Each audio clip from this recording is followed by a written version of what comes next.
There we go. How you doing, Robert? Ray, Richard, yeah. So just for something new, I'm gonna record this, and it's going to be a get to know Robert, and we can maybe fix it with a Ask Me Anything episode if we can find a slot for it. But Okay, even if it goes no further than this will be a good way for everybody to get to know Robert a little bit sure. better, kind of thing, right? Great. So I'm just gonna pummel you with questions. You could feel free to ask me questions too, or run it by. But I've got a few. I've been digging Wasn't into your. expecting the Spanish Inquisition. That's okay. Don't worry, don't worry, don't worry. So I just been digging into your LinkedIn profile a little bit. So my first question to you is, you've got a background kind of similar to mine. You've worked there are a few different agencies. Once time on the client side, I think it was the Salvation Army that you did, and Oh then yeah. and then you switched a while ago to working for yourself. Just give me an idea. What's the difference? What's the big difference between working for a small agency or an agency and working for yourself? Oh, huge difference.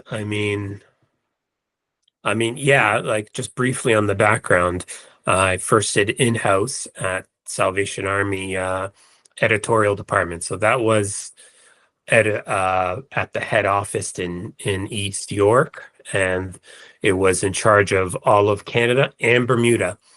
And I was um, designing the magazines that go to all the Salvation Army buildings and churches and all of that all across Canada. So yeah, that was pretty exciting. And then I worked for um, an agency in Hamilton called Fluid Media. They're still around, but they used to be more a traditional marketing agency doing design and branding and web. But now they're mostly focused on software development, like web software. So, yeah, but to answer your question, the difference, uh, difference is I'm all in control. It's all up to me. Um, Working at a place, going somewhere. Um, I didn't like the feeling of getting paid just to sit in a chair. When my work was done, if it was still 4 o'clock, I had to sit there. There's all the stupid office politics that I didn't like. Um, some places weren't as like Fluid Media wasn't like that. That was a little bit more relaxed there, but other places that won't be named here were. And there was a lot of the office politics got in the way of creative freedom and the pressure to design like a factory. I didn't like as well. I really enjoy being my own boss. I like the freedom to change things up on a daily basis. Currently I'm focused on my my marketing strategies. I want to create a system that brings in an ongoing flow of new clients. I've been doing networking such as the B2B Cohort and other networking groups. They make a big difference, but they're a little bit, they're not as reliable as a proper uh, inbound strategy that you can rely that you're going to get 1 to 5 leads a week or something, even a month. If I knew I was getting constantly 1 to 5 leads a month, I'd be happy. So, yeah, just having the flexibility, the freedom. I start at 7 some days and at 3 or 4. Sometimes, days go longer, sometimes days are shorter. So, yeah. I heard a lot of good things. What was the biggest challenge for you? If you can remember back when you first made the switch, what was the biggest challenge that you had to overcome? Getting clients is the first biggest challenge. Once you go, there's no guaranteed income anymore. The income comes from clients. I joined a networking group, and that pretty much kept me afloat for a long time, and definitely saved me. And having that reliability of these people that were sending me referrals was a huge help. Once that was kind of established and I kind of had a little flow, I started developing some services that were monthly. So then there was a little bit of recurring revenue that I can rely on. So it wasn't 100% of my income had to come from new clients. Yeah, those are the biggest challenges at the very beginning, getting those set up. And then, after those were kind of happening and I knew that clients were coming, then started managing the projects and how do I fulfill everything and how do I deliver and so new problems always keep presenting themselves. When I first started, I was doing web application development, and I found with that type of work, there's a lot of repetition. Like you could do more work with the same client. So I Yeah, could I could get away with a smaller client base. I assume that's similar to you, or is that different for you? yeah, some clients keep repeating themselves. Once I've built a website, they might come back for updates or revisions and things like that. Um, the clients who stay on with a maintenance plan and hosting, that's where I have a little bit of ongoing. Um, but I find that, I'm 10 years in now, and a lot of the clients stay on in a trickle way, which is good. But then all of those trickles have started adding up. And now I'm no longer managing just one client. I can, or a few. There's, you know, could be any day I could hear from any of my 50 clients. So sometimes it kind of gets a little bit unmanageable. So yeah, trying to figure that out. That's actually a challenge I'm working on at the That, moment, trying to figure out because everybody comes with a little bit, and that keeps adding up, which is great. I might actually get rid of some clients who, maybe I didn't build their website, but I inherited their website. So they're great because I have a little bit of ongoing work for them, but they weren't my initial client. And as I replace them, I might replace them with people who I've done their full branding and their websites. I give them priority over the clients who I just inherited a site from somebody else for whatever reason, and I'm just updating or fixing their old problems. yeah, you don't get to maybe you don't get an opportunity to dig in deeper, basically, other than the surface stuff Yeah, you've already and done. then I'm figuring out how somebody else built a website and trying to unravel their mistakes and trying to fix those. And then they look at me as the one that needs to fix it all. So like, I don't know. I didn't build this. What's that website platform do you use? Is it WordPress or is it I vary? have two platforms. So WordPress is my primary platform. Most of my websites are built with WordPress. Um, However, I have another platform. It's actually a white labeled platform that's built exclusively for agencies like myself. So I can offer an alternative platform to my clients. I've white labeled it as simply.online. So simply with two E's.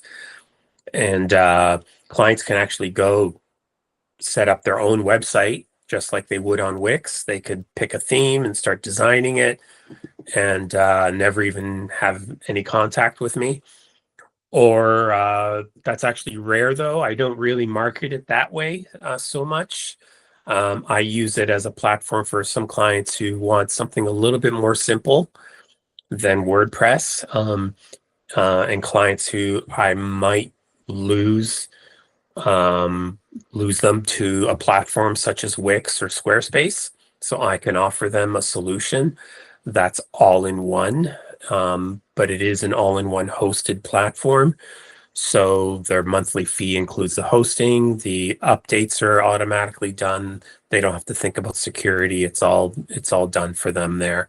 So I started that during COVID times, during the lockdowns, because I was losing clients. They couldn't afford the all the fees with WordPress, the hosting, and they said they were going to go just build their own website using Squarespace.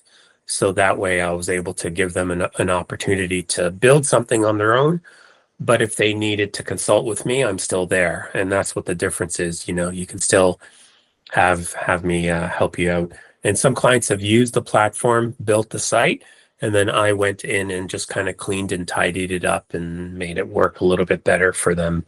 So they were really happy. So it's almost like a done for you site, but with much less costs. And then they can, which would be easier for them to, if they're maintaining the content and changing and updating, WordPress or the other one, or is there no difference? Simply.online has much less of a learning curve for them. So if that's really important to them, I would recommend that. However, it's not as robust as WordPress would be. So if you really want to expand it in the future, add a lot of features or have certain types of features that are beyond a a static website or a brochure site. Although Simply.online has some really great marketing services built into it. It's got a CRM, it's got an email campaign, so it could replace services like Calendly. It could there's a CRM built into there. There's also like MailChimp. It can do your mail campaigns. So there's a lot that comes with it as an all-in-one. So it's actually a good platform for a lot of people. Does that But help you get into, like, so if a client is using Simply, do you getting jobs like email design and other things like that? Does it help you expand into other areas? I haven't really explored it that way in as thoroughly as I should probably. But those features are there and they're all built in. And actually anybody could use it right away and start building extra pages or landing pages. It also depends on whichever plan they're on. Some plans have more features activated than others. So it depends. Yeah. But definitely it could be something that I can start offering in addition to, right? So yeah, trying to keep my services manageable, like what I sell. No, that's good. That's good. That's good advice. Because yeah, the more I add on, the more complicated things get. I find, people come to me for websites and logos. And then when I'm preparing a proposal, I can say, hey, we can add this on for you if you are interested for this amount. So yeah. Yeah, it's easier to have it as an add-on than it is as like to promote as your product. You can get too stretched too thin. Yeah, Right? yeah. In the proposal, you can add on extra feature sets that, would you like to, what's the word, would you like to supersize this? Like McDonald's. What about if you think about some of your longer term clients, the ones that kind of grew to good, deep, long relationships, and you're starting a new client, what would an ideal client look like and an ideal starter project look like for you? Excuse me. Yeah, I mean, I love clients that we can really start at the branding side of things, and even before a visual identity system, we create like some branding guidelines. How are they going to communicate who they are? What's their story?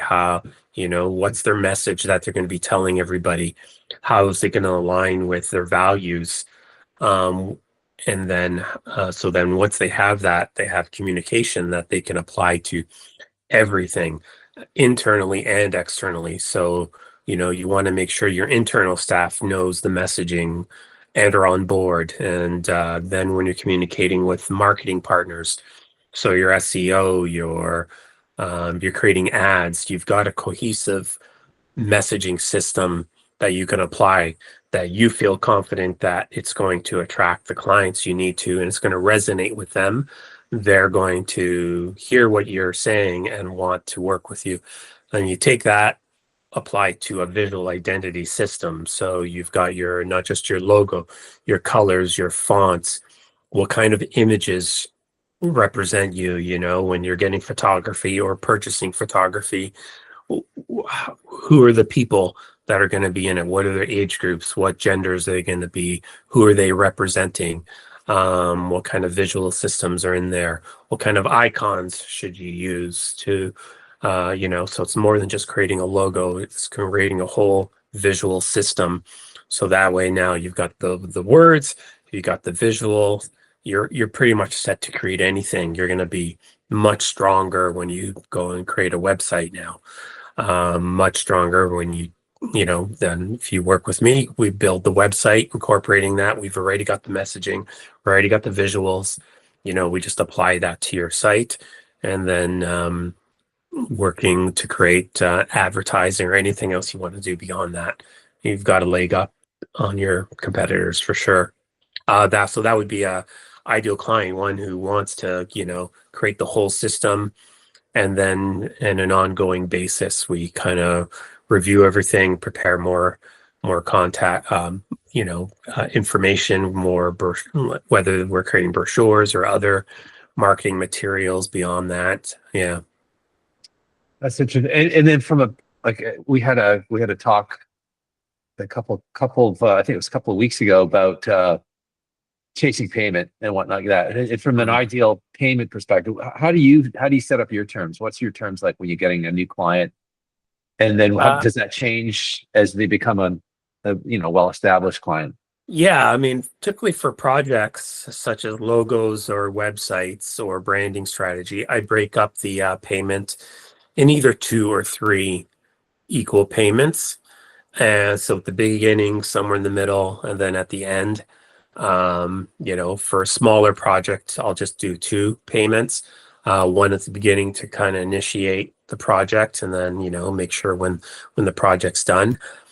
And those are for projects. A lot of my clients will just come to me with if they just have an update or, hey, Rob, I just need this added to my site. I typically don't do any quotes for that. I treat it as like an hourly update, and I'll track my time and invoice by the quarter hour, and invoice accordingly, just to make it easy. If I had to make a quote for every little task, I'd be quoting all the time and going back and forth, and then I'd have to double the quotes, right? Because you have to account for the back and forth and all of that time. This way, for those kind of tasks, I'm getting paid for what I've done, and the client's only paying for what they've purchased, and everybody's happy. But the projects, I'll do a project fee for sure. So, yeah. Is it always time-based, Rob, or do you try and we talked about value pricing a while ago, and how do you get beyond the total dollar? It's all value based. I have a sense of how much time projects cost. But for larger projects like a website, I stopped tracking every minute. I kind of have an estimate of how much time it costs. And as well, but I do track, when a client is asking me for updates. If I'm billing them by the hour, I'll track that by the minute, just so I know how much time I'm spending. I don't know, maybe I should track everything, but as they say, but it's working, and I find, it's I prefer to invoice in line with industry standards. And I think I'm around the middle.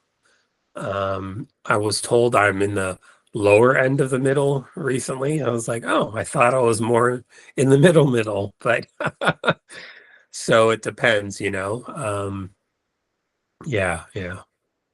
It's what you don't know, right? When you're not Yeah. getting opportunities.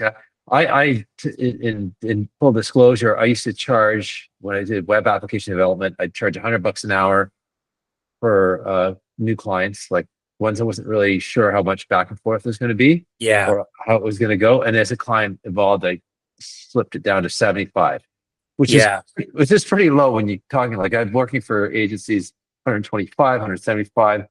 I was billed out at Jan Kelly at close to 225 an hour. Okay. And now when I started doing this, I still use about $100 an hour to and Yeah. sometimes it'll drop lower than that. So it's Yeah. like, wow, it's 20 something years and I haven't changed my Yeah, rate. It's terrible. that's what I'm at. I'm at 95 an hour for the hourly stuff. Yeah. For my websites, I actually have formulas. Um, so, I have a base fee, to start the website, and that includes the one page. So like say for a WordPress, it'll be, I don't know if I'll say it for recording. Yeah. Yeah. You can do roundabouts, percentages, whatever. Yeah. And then, I look at the static pages. So let's say they're doing an about us, contact us, and services page, so now we've got the base plus 3 additional static pages. And then there's special features. So those can be a blog, a portfolio, a special form for receiving quotes or requesting quotes. So I add in all the special features and I just add it all up, and I have like a nice little formula, so I can come up with prices. And every once in a while, every year or so, they go up a little bit, just to cover inflation. And that seems to have been working. That way I kind of, website costs are proportionate to what the person is requesting from me. A 20-page website's going to be significantly more than a 5-page. And then the client can actually see, well, I want all this, but it's a little bit out of my budget. But we don't need to be doing these pages in this phase. We can table that for later. And, we've got methods we can reduce the budgets for projects now. So That makes sense. So you can cater to their needs, but also like allow them to yeah, pull back a little bit. yeah. Last question for you. Do you work directly with clients all the time, or do you collaborate with others? And are you like a second person in on a project sometimes? Like, is there an agency leading it? Uh, I typically work direct with clients, but there are a couple people that I've met in my networking groups, um, who have businesses specifically more in the marketing side of things. So they focus on social media and Facebook advertising. So they don't really offer web. So I've worked through them. I give them a little bit of a discount, white label, but I'll meet with their clients directly and I just see them, and then I invoice them. So I've done that with 2 different companies, but I don't market myself as a freelancer. I market myself as my own agency. I have people that I would work with that I would contract out my projects to. It's just become too much to do it all myself. So I kind of have some people that I work with, that will help me out with fulfillment, so I can focus more on the business side of things, the marketing and lead generation. So yeah.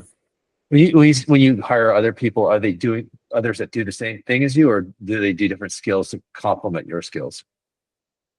Similar to what I'm doing. So I've been hiring contractors for like um some logo design. So I'll act as the creative director and provide the direction and what we're looking for, versus the graphic designer on it.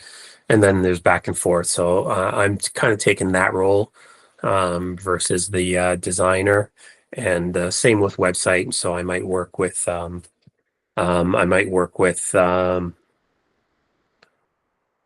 a developer to kind of build a site after I've designed it, or even get somebody to work on some Figma drawings based on the creative brief and my direction.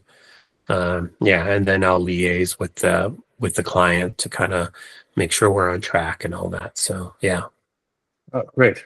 That wasn't that yeah, bad. That wasn't that painful. no, Is not at there all. is there anything I could have asked that I missed out that you want to add in at the end? No, that was great. Thanks. Yeah, I feel like we're interviewing for a podcast or something. This is great. I'm gonna post it on the B2B Yeah, and just say get to know Rob a little better, right? awesome. Robert. Sorry, I keep calling you Rob, but I got really Either or is fine. That's okay. good. Cool, Yeah, cool, good. excellent, Robert. Yeah. See that through? I changed it up there at the end. Yeah, I want to ask you a few questions. Do you want Yeah, to keep the go for it. recording going? Yeah, yeah, yeah. Go ahead. Yeah, so I know a little bit of what you do. You work with, uh, tell me what you do specifically and how I might be able to refer you to my clients. Yeah, so it's probably easier for you to understand than others because you do the web development. So when I first, like back in the early 2000s, I had at that time I had a marketing diploma and a graphic illustration diploma from Sheridan. And then Mhm. I went and got a postgrad in internet management, and then I just started building websites. And it went. I thought it was going to lead from design because I had the art background, but I ended up liking coding. I found coding more creative. Okay. Strangely enough, less, and you can relate to this, less client involvement in terms of direction and whatnot. You could do things. So Yeah. that led to web application development. My first son was born. I worked for a lot of agencies. Like I had a lot of direct clients, but I had a lot of agencies that I supported as well. And back in those days, an agency would have a real small development team, and I would be like doing 50 to 60% of the work that we would do. Okay. Then I took on, when my first son was born, I got panicky a little bit in terms of working for myself, Yeah. which you can relate to. That's the company story. It's shaking there. That's the company used to have Binary Inc. web Oh, applications okay. to sign up the office I used to have there. And then as soon as I got hired, I think they liked that I had client experience, and they just kind of put me. I started within 3 months. I was managing the team of 7 developers and a quality assurance guy, and then I was doing a lot of work with clients directly. Interfacing with the chief technology officer, Yeah. and then it just kind of moved. And I worked for agencies and client side back and forth. I worked for Sheridan College for a while, managing their creative services department. I worked for AIC Mutual Funds, managing their web team. And then push came to shove, 2020, the pandemic came. It was like my sons are now older, and I was working for a small agency that I think I was just too expensive an employee. Like they were trying to, it was their first time getting a non-doer, more of a strategy person. Gotcha. And so it was an easy exit. And I said, you know what? I'm tired of working for other people. I want to go back to work for myself. So I thought, what do I do? Do I go back and learn the skills I used to have? And plus, Yeah. by then, I had also expanded what I was doing. People that have web development companies don't just do web development anymore. They get into CRMs. They might get into content management systems. They do e-commerce and things like that. Now I had already built all that into my system, digital Yeah. marketing, SEO, and so it wasn't doing the same thing that I did back then. So I went back to school during all that time. I got a degree in business technology management from Ryerson, now Toronto Metropolitan. So I expanded what I do. So that's what, and then I did a master's. I did a master's in business administration with with a slant on digital transformation. So it's just not. It's like everything technology, any business process that can be turned into technology. I help a client with, and often it's back when I first started. They didn't have WordPress, they didn't have Square, they didn't have Wix, and all that. I built everything from scratch. Built the e-commerce sites, didn't have Shopify or that. And Yeah. so I would always first think, how do I build something then rather than shop for an existing solution? And I kind of got caught halfway when WordPress and all those solutions came out. Now I'm kind of flipped the entire different way. Like when somebody asks me about, system, even if they're looking for a custom system, I always, my first approach is shopping. What is already out there? How can we fit Yeah. the system into your processes?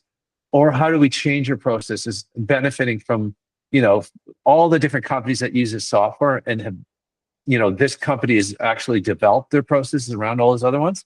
Maybe you could benefit from adopting your processes to what they've learned from others, right? Yeah.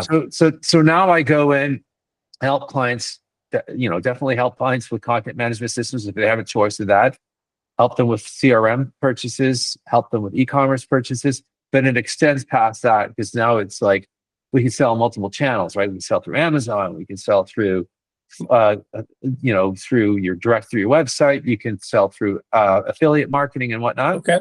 So now I get into channel management. So the solutions like Salesforce have a channel management, so you can pull all your channels. So I might get sales from Salesforce here. I might get e-commerce sales over here. I might get direct point of sales, pull them all under one channel. And so I basically just branched out to say, if you have a process that needs digital support technology, I can help you manage Okay. that. I can help your team learn how to use that software better. I've done that with clients where they had a really high tech leader, and as the company grew, she just couldn't be that person anymore and run the company at the same time.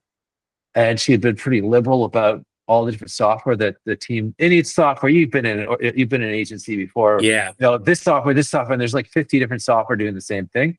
So I'll go in and clean it up and just say, look, all these software do the same thing. You'll save yourself a hell of a lot of effort by just reducing it to from 70 different to like 3 different, right? Yeah. So I'll go in there, and then when you have to do that, there's some training involved. So I set up like a Google Classroom, set up training for all the different software, and then usually pick like a super user on there that says, okay, I trained them, and they kind of turk it over internally, basically. But digital transformation is like basically taking your company and looking at how do I do things differently through technology. Yeah. So that's a long explanation. I hope it makes sense, but I figured with your background, it might. So I guess you get paid for your consulting fees. Do you also get paid for software like that you sell, like affiliate, that kind of a thing? Or so like a financial services company, right? So you can hire, when you start making tons of money, you can talk to Nikki about this. When you start making tons of money, you don't want to be buying from the seller, right? So you and I go to the bank, I buy my mutual funds from the bank. I don't pay anything for that advice because they are getting commissions from the different investments they sell. Or as you get more, you get more net worth to manage, you might pay somebody and not want that person to be subsidized by the different things that they're selling. I'm the same way. I'm software agnostic. I don't take a commission from any of the software that I sell. So you're not going to recommend something because you're making money. You're recommending it because it's the best for them. So that's good. Exactly. Like I used to be a HubSpot reseller back in the day, worked for an agency that doing that. But there's a lot of different choices that fit differently and are better for different companies depending on what your style is. Do you work primarily with creative agencies then, or other types of businesses? I've got a because I've done so much work with marketing agencies and creative agencies, I've done a lot of work with that. But I actually work directly for I've worked with manufacturers, nonprofits. Law. I had an accounting firm that had their own digital transformation committee set up. It's helping them out. So it really depends what you need. I try to work more directly with the client. And the reason why I said at the B2B cohort is because I do the consulting. I don't do the implementation or execution. I don't manage that afterwards. So I needed people like yourself that if somebody wants to switch CMS and they want to do a redesign at the same time, I'm going to do the redesign. I'll help them pick the new content management system, but I'll pull in somebody like yourself or others that do that kind of work. If it's an e-commerce site, I'll definitely help them strategize in terms of like what plugins make sense, what don't, what they're trying to achieve. Like, for example, I worked with a guy he couldn't track his profits. He built from raw materials, built the finished product and sold it. But as you know, through supply chain management, things got really crazy through the pandemic and they still are now, tariffs. He couldn't see, the cost of the raw material to the finished product, what he should have been charging. So he couldn't track his profit margin. So I'll help him with different software tools that help track that. So I really get into a lot of like how to use the software, make sure your team knows how to use it so I can kind of exit out of it or support me in the background. Okay, great. Yeah, perfect. I'm going to call it a wrap and we're going to put that on B2B. I appreciate you being the first one to do this for me, Robert. No worries. All good. Thank you for offering it for sure. All right. Great. It's a wrap. I'll see you, Robert. Okay, I'll see you. Bye now.